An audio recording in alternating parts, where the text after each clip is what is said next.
What's up, guys? I'm Daemonxel, and glyphs have been a major focus in the game ever since they were introduced.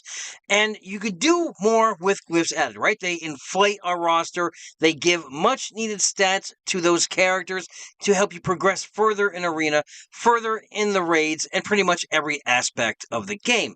So this begs to differ. Should you put a set on your character and then forget about it, or could you do what maybe the top 10% are doing and hot swapping glyphs between each chapter? Let's talk about it.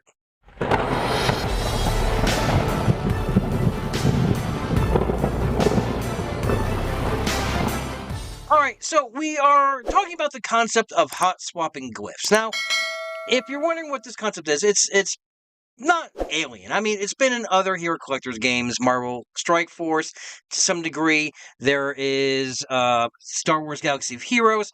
But the glyphs in this game, due to the mechanics of the raid, you could score higher by changing around some of your glyphs. Now, I know, like me, most of you are maybe a set it and forget it, and maybe just kind of like peek at it every week or so to see if maybe, hey, is this glyph better than this one? Do these have that fourth secondary stat that I'm looking for?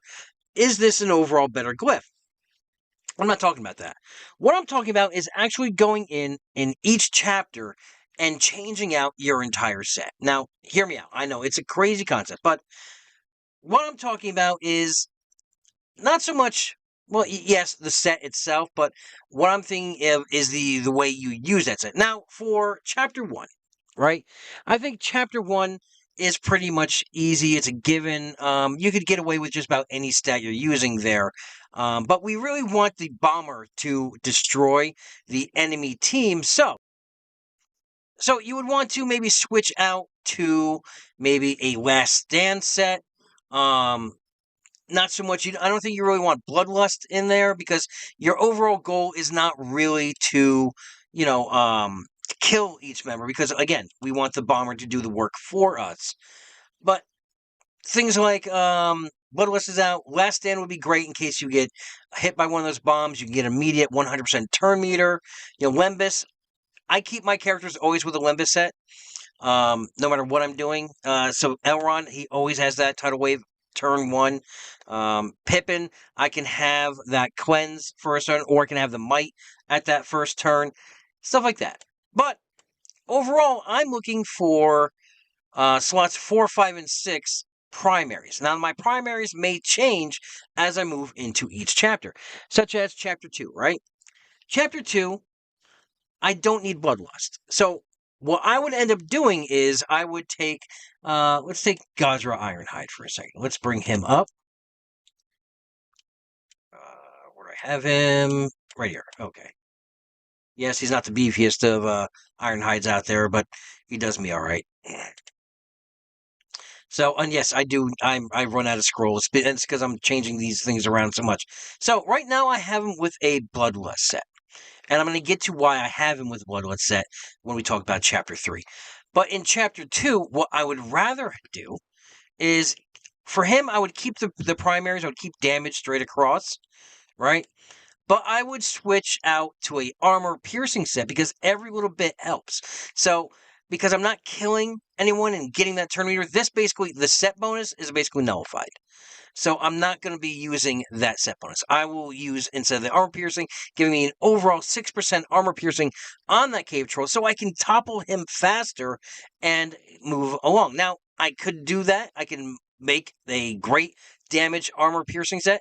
I can do it for each character, but then that's a lot of time-consuming work trying to find the right glyph, getting the scrolls to raise them up.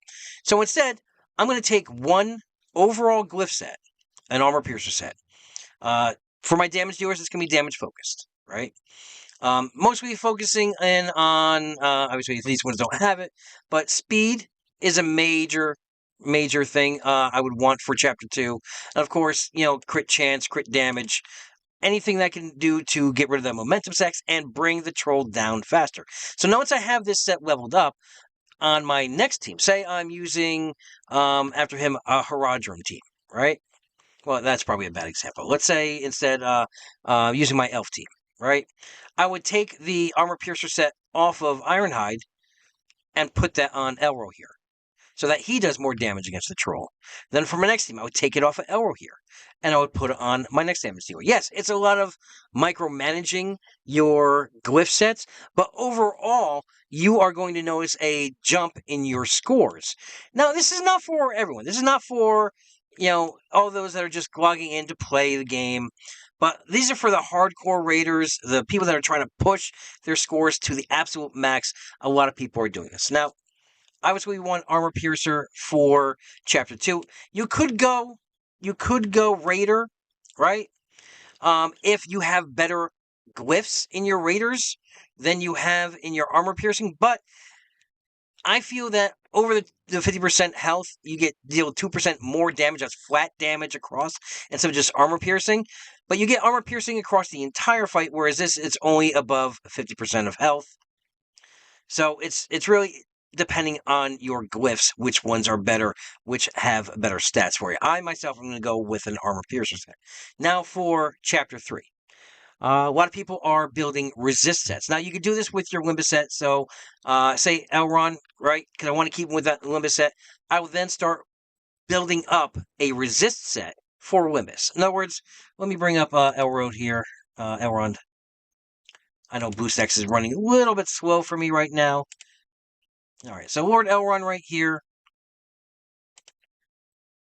Now, obviously, I have health across the board. Well, except for risk, because I do not have another health on Limbus. Also, because I'm also using this to help me in Chapter 3. So, instead of going health across the board, I'm slapping a resist on there so I can resist some of those banes that are coming across. And I'll do this for each person. Not only on Elrond, but also my other characters, such as Eldon. So I may end up, instead of going 3 shield wall on Eldon, I would maybe perhaps take off 2 of those shield walls, maybe put an armor piercer on there, maybe put a life stealer on there, depending on the stats and depending on how I can push forward. Yes, I'm going to want to take, well, for Chapter 3, you're not really taking a lot of damage, right? You just need to have enough health to take 10 consecutive hits. Because once you get that 10th hit, you're gone, right? Unless someone's able to yank it off you. Or, well, with the immunity nerf for the elf team, it kind of makes that a moot point. But yes, I would do this. And, maybe for Chapter 4, I'll put the shield walls back on there. Maybe I'll put instead of health, maybe I'll put a focus in on swap 4 so I can nail some things. Not just on that character, but on all characters. So, yes, you want to keep your primaries pretty much the same and maybe throw in a resist over one of your other ones. So, in other words, if you have all 3 health, maybe take a health out and put a resist in there with health as a secondary so that you aren't losing so much of the heals. But Chapter 3 resist is going to help you out. But the other great thing is I'm going to take the Armor Piercer off of Ironhide and my other damage dealers, and I'm going to put Bloodlust in instead. Now, the reason I'm going to go 3 Bloodlust is because the object for Chapter 3 is, yes, to heal and stuff like that. But with Ironhide, you can use his special 1 to get rid of all of the unbreakables. You can then use his special 2 to bring down health. Basically, as long as you're killing someone every turn with him, which pretty much his kit will do, you are going to basically have him going again and again and again, and basically building up the ability to hit that special 1 again, hit that special 2 again, and just cheese your way basically to a 900 score. You could do this on other characters as well. Elro here, right? Do the same thing. Any high damage dealer, you could put a Bloodlust set in for Chapter 3. Now, Chapter 4 is a bit different. Chapter 4, you're basically going to want resists across the board because not only are you going to have the damage coming in, right? But say I'm using my Rivendell team. Well, most of those hits that are coming directly from the Balrog are going to land on Eladin. Right? Except if I'm hitting and he's got a counterattack. But most of the times, I'm basically soaking in that damage for him. So I'm going to put resists on him. I'm going to probably put the shield wall on there as well to keep that set. But I want to change out the health, maybe put a resist in there, make some of the secondaries as resist. So I can resist those banes, resist the blinds, resist the burns that are coming in. And that goes across the board. So I can just damage the Balrog. And on my damage dealers, again, we're going to switch out again to an armor piercer set. And again, maybe take off one of the damages and put a resist in there. Or make sure that the secondaries have high resist in it. This way we can just whittle down that Balrog quicker. Because the more times, just like the troll, we can get him to flinch, the more score we're going to get, and the faster we're going to be able to get that overall high score. So, that is basically the concept. Also, if you have a higher glyph set, right? Say you have a character, say you have a lot of your characters at Gear Tier 9, right? But you only have, maybe one or two, Gear Tier 9 glyph sets. Well, a Gear Tier 9, say a Bloodlust set, right? Is going to overshadow, even if you're using Armor Piercer for 3 or 4. If you're using Armor Piercer for 2 and 4, if that Bloodlust is higher overall stat wise, you might want to just leave that on for Chapter 4. Again, you're looking at resist, you're looking at everything else, at the mechanics of each chapter, so that you can progress further. I know it's a weird concept, and it's not for everyone. And for me, personally, I'm going to try it over the next couple raids, because, again, I am a set-it-and-forget-it type of person. And until there is a quality of life feature in the game where we can save our favorite glyph sets per character, I'm not really going to be doing this, because I don't really have the time between every single run to strip all glyphs down, repopulate the glyphs. It's going to be a pain. But again, if you're looking to min-max your scores, this is basically a route to do it. Unless you have all the resources to bring your characters up to Gear Tier 10, 7 stars, abilities all at 6, and 7 stars. If you have all that, you're good to go. You don't really need to be changing out a lot. But yeah, that's basically what I'm doing.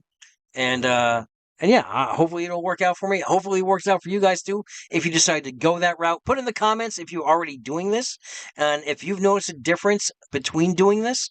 But, like I said, you can always give it a try. But I hope you guys found this video informative. I hope you guys found this entertaining, at least. Me and my rants. And until I talk to you guys again, have a great week. Have a great weekend. Adventure safe. And good luck to you and your fellowship.